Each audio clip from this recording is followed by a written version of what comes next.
Welcome to our study of the Gospel of Matthew. Today we are considering what Matthew has to tell us about the kingdom of God. It isn't what so many of those in Jesus' day thought it was, but it is exactly what the human race needs. In the Gospel of Matthew, it is important to realize that Jesus was a man with a mission. He was a man who knew exactly what his mission was. He was a man who had a strategy for accomplishing his mission. The strategy of Jesus involves his church. If you are a Christian, that means that Jesus' strategy involves you. Though containing many of the same stories, each of the four gospel writers made unique choices about how to present and organize their interpretation of Jesus' life and mission. One of the great interests for the author of the Gospel of Matthew is the kingdom of heaven. Only Matthew uses this phrase, and he uses it 33 times in 15 different chapters. A great initial question, therefore, is to ask, what does Matthew mean by saying again and again, the kingdom of heaven? The first thing to recognize is that Matthew uses the phrase, kingdom of heaven, in many of the exact same contexts that Mark and Luke use the phrase, kingdom of God. Matthew does use the phrase kingdom of God, but only 5 times, compared to Mark's 15 uses and Luke's 38 uses if you include Acts. When Matthew says kingdom of heaven, therefore, it is safe to suggest that he means exactly the same thing that Mark and Luke mean when they say kingdom of God. What then does it mean to speak of the kingdom of God or kingdom of heaven? Initially, Matthew means that Jesus Christ is a king. In the opening genealogy in Matthew 1:1-17, Matthew traces out the implications of Jesus as Messiah, son of David and son of Abraham.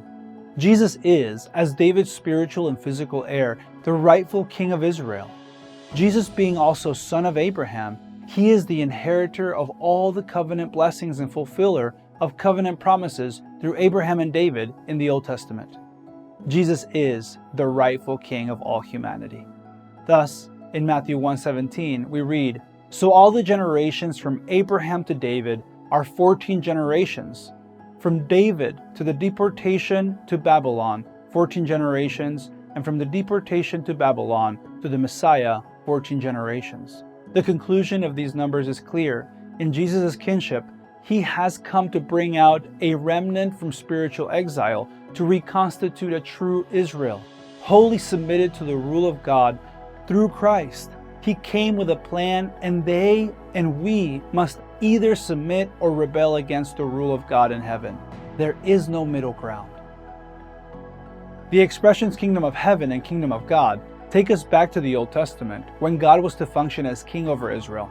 Once, the people of Israel came to Samuel, the prophet leader at the time, to demand a king. Samuel tried to dissuade them by describing the ways of kings, but in 1 Samuel 8:19 they said, "No, but there shall be a king over us, that we also may be like all the nations, that our king may judge us and go out before us and fight our battles."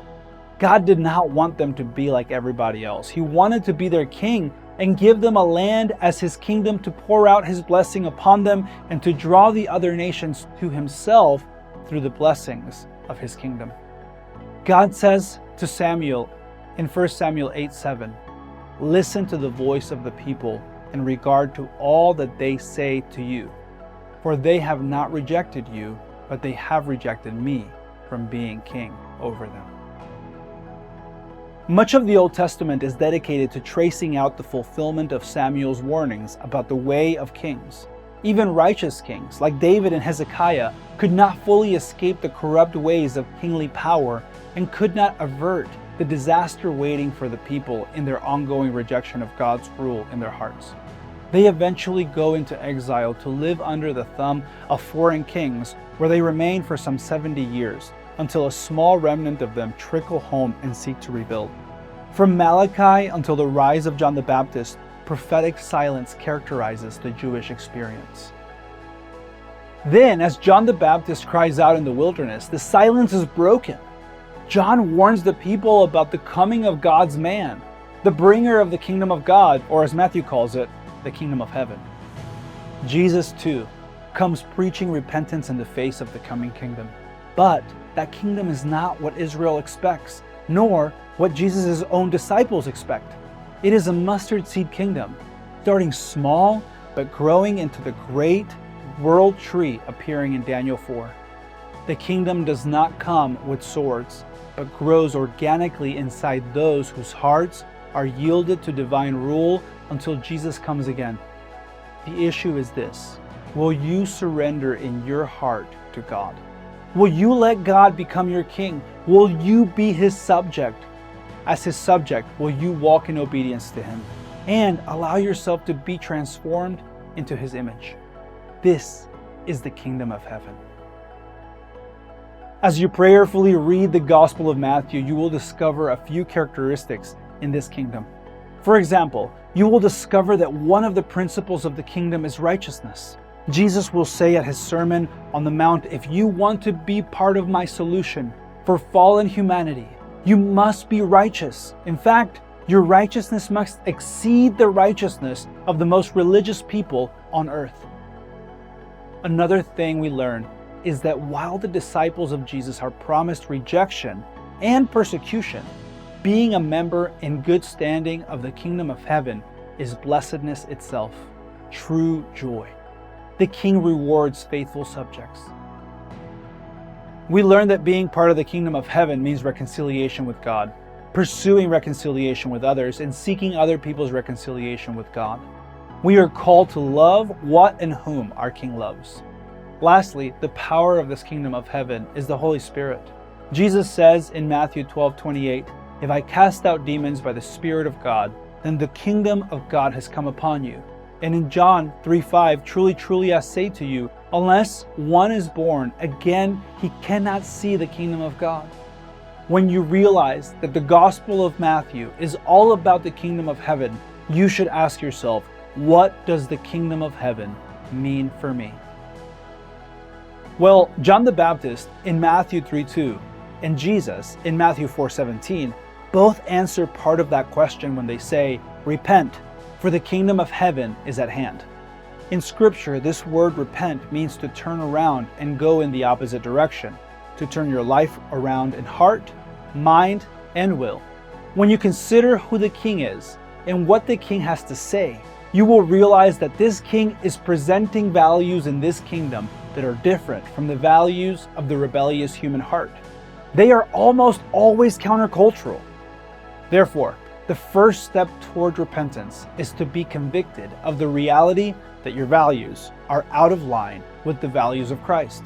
To realize that you do not live like a subject of the king is supposed to live, and you have to want to do something about it. The next step after repentance is to be converted to the values of the king of the kingdom. When you understand the church in its essence, you will realize that truly being part of the church of Jesus Christ and not just associating with a local congregation means you are part of the kingdom of heaven, the visible expression on earth of God's rule in the heavenly dimension.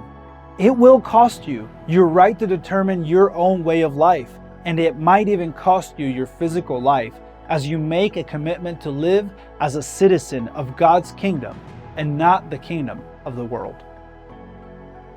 The third thing kingdom citizens must do is get going. The last thing that King Jesus said to his disciples before ascending into heaven was, "Go to the ends of the earth for me and tell them about me." All Christians are commanded by their King to go make disciples of others. Are you following the command of your King? Are you passionate about the things your King is passionate about? Do you find joy in the things your King finds joy in? If so, you will daily go on missions as an ambassador of the King. Now let us turn our attention to the content of the Gospel of Matthew. We have already noted that the Gospel of Matthew begins with the genealogy of Jesus Christ, tracing his right of kingship from Abraham to David to messianic hopes for a glorious kingdom renewal out of exile. Based on Old Testament prophetic promises, their king should come from the right line and do the right things. Jesus does. In contrast to Matthew, Luke's genealogy goes back to Adam. Luke has a different objective. Luke shows that Jesus was descended from Adam and that Jesus identifies himself with all humanity as the second Adam. the seed of the woman come to crush the head of the serpent, in fulfillment of Genesis 3:15. Matthew, however, writes mostly to Jews to establish Jesus as their promised king. Mark and John both, for their own purposes, ignore the birth of Jesus Christ, but after the genealogy, Matthew moves on to the virgin birth of Jesus. That is a great miracle, but the greatest miracle of Jesus' birth is the very act of divine incarnation itself, that God became a man. Surprisingly enough, some who accept the deity of Jesus falter in their faith over the virgin birth. That is like swallowing a camel and choking on a camel hair. The prophesied names of Jesus, actualized in the incarnation, are important. Jesus means Savior, but he is also called Emmanuel, which means God with us. Jesus comes as God in our midst to save us. Now, in considering the birth of Jesus, let's finish off our discussion with a devotional application. 3 kinds of people are described in Matthew's account of Jesus' birth that are of particular interest. First, Matthew introduces us to these fascinating magi who come seeking Jesus.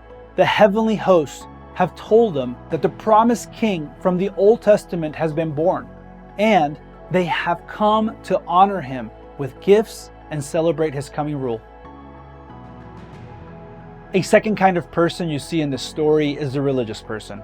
When the Magi alert Herod that a competitor has been born somewhere in the provinces of old Israel, he consults the Jewish religious establishment to see what he can learn of it from biblical scholars. They pinpoint the spot as Bethlehem. The Magi go to worship. The self-righteous religious ones do not. All they accomplished is to inadvertently help Herod hone his murderous plot. Messiah is an academic interest to them, but he is also a real-world threat to their own beloved systems. The third type of person we see is Herod himself, who hates Jesus and tries to kill him. The Christ-promised kingdom would, by his estimation, usurp his worldly kingdom. So, like the apostate King Saul before him, Herod seeks to destroy the Christ. We still have Herods today. If you identify with Jesus, you will be hated by those people. Ask yourself today, which one am I? Do you love King Jesus and rejoice in being a part of his kingdom rule?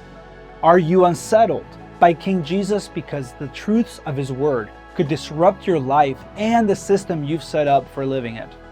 Do you hate King Jesus because you really want to be the king of your own life and Jesus' authority threatens your own self-rule?